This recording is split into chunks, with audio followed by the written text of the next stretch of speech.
Hey everybody, how's it going? My name is Colin, I'm with Are You Outdoors, and today we're going to be talking about traditional climbing, or as some people like to call it, trad climbing, and the gear that is involved with that. So first we're going to talk a little bit about what trad climbing is, or traditional climbing. In traditional climbing, it's a form of climbing where the climber starts on the ground with the rope and all of his equipment on the ground, and as he climbs up, he's going to take this type of metal protective gear and place that in cracks and crevices in the rock on the way up.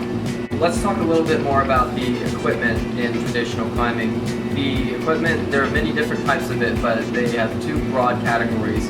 The first category is going to be passive equipment, which is equipment that has very little moving parts or usually no moving parts to it. And the second category is active equipment, and that is going to have moving components in it that change and conform to the rock as you climb. Firstly, on the side of passive equipment, we have the standard nut.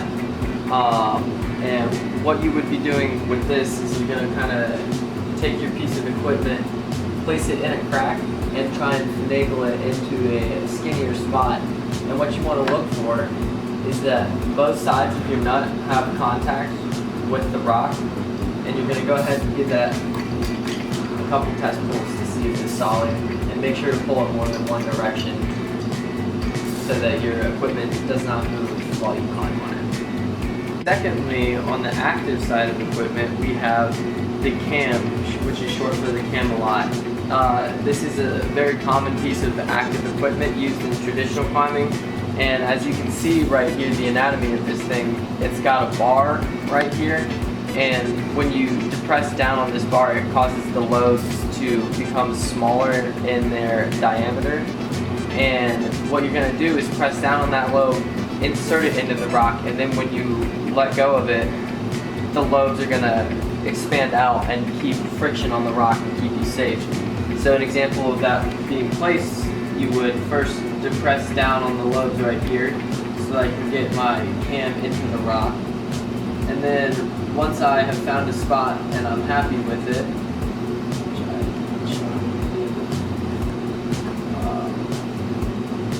then I'm going to go ahead and grab this bone down here, pull on it, and make sure that it sits well and it doesn't move too much. And lastly, we're going to talk about this nifty little piece of equipment. This is called a Tricam, and it is one of the one or two pieces of equipment that can function both as active and passive equipment. You'll notice when you take a closer look at this thing that it's got a little bit of a depressed ridge right here in between the two bars. What that is used for is folding this dog bone on top of it like that. So there you go. And when you do that, you create this twisting action in the Tricam.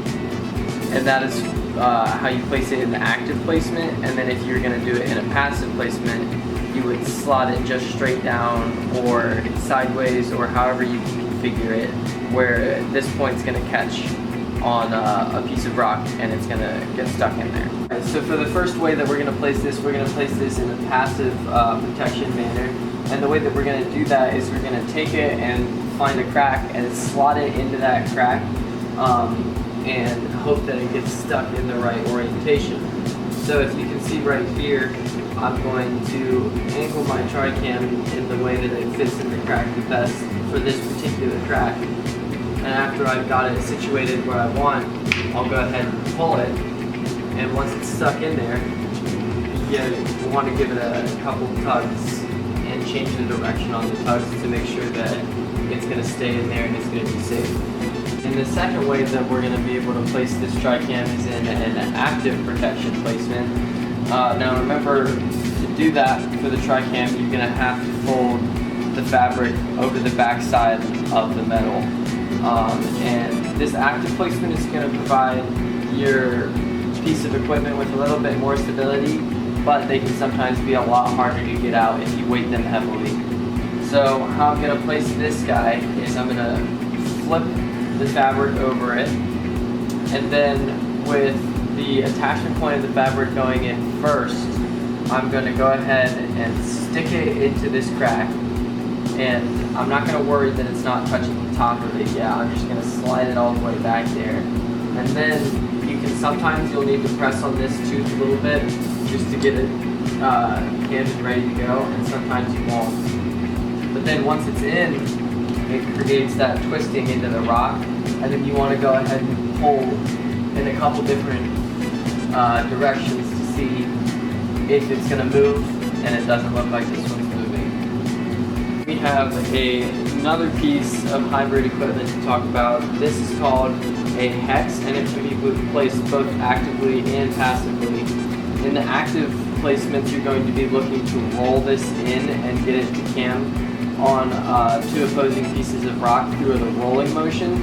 And for the passive placement, you're going to be looking for ways to slot it as it's tapered, meaning that it's bigger here than it is on the bottom, and or find a crack that can catch both sides of the opposite side ridges and get it to get stuck like that. An example of placing a hex passively would look something like this. I've noticed there's a crack here that's about the size of this hex, so I'm going to start at the top of this crack and just work my way with this hex and see if I can get it stuck on a piece of rock, although we've got a little bit too much movement right there, so we're going to go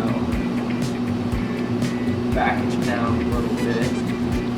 And once we got it in a place that we like, you want to test your movement of your piece. This one looks like it's pretty solid. We've got a little bit of movement, but nothing to be too concerned about.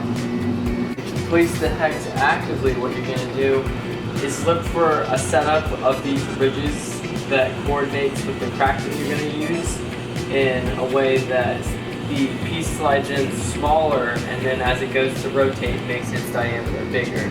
So an example of that, as you can see, is we're going to slide our piece in right here, see if it fits, so it's not looking like it. We'll rotate it back around, and it looks like that ridge is going to hold. So then you want to give it a couple test pulls to make sure that it's in there nice, and then change directions to see if your piece moves too much. And it looks like we've got a tiny bit of movement, but this will definitely hold a big ball. And the last piece of equipment we're going to talk about when we're talking about trad climbing is this wonderful thing, which is called a nut tool. It is a curved piece of metal that climbers use to remove their climbing gear from the wall. You'll notice that it's got a little carabiner thing right here so that you can clip it onto your harness and carry it with you. On this side, you've got a metal plug that's used for hooking onto different parts of your gear in the wall and poking or prying. And then the last feature that you have is a blunt metal plate on the back, and that's used for taking the carabiner and striking this nut tool to maybe free up some really stuck trad gear. And right here we have an example of a piece of trad gear that is really stuck in the wall, very solid placement, not moving. And we have a couple different options of how we want to hook this thing out. We can hook it from this side, we can take the hook part and hook around back and pull it. In this instance, I think the best strategy is to come up and try and hit your tool like that. And you've probably heard it pop, and then it'll just come right out like that. You can also take it, put it back in here, come around the back side with that hook, and if you place it just right, be able to hop the back of it up. So maybe I can. There you go. In conclusion, always carry a nut tool with you, otherwise you might lose some important pieces of gear. And as a quick disclaimer, this is not all of the trad gear that exists. These are only a couple of the most standard pieces used. So if you see something else on the market that we didn't talk about here today, that is completely okay, and that gear is safe as well. This is just what we have in the back and what we had to talk about today. Alright, and that about wraps up our trad climbing talk for today. If you enjoyed today's video, please like, subscribe, and comment on our video and let us know what you want to see next, and we'll be happy to make that happen.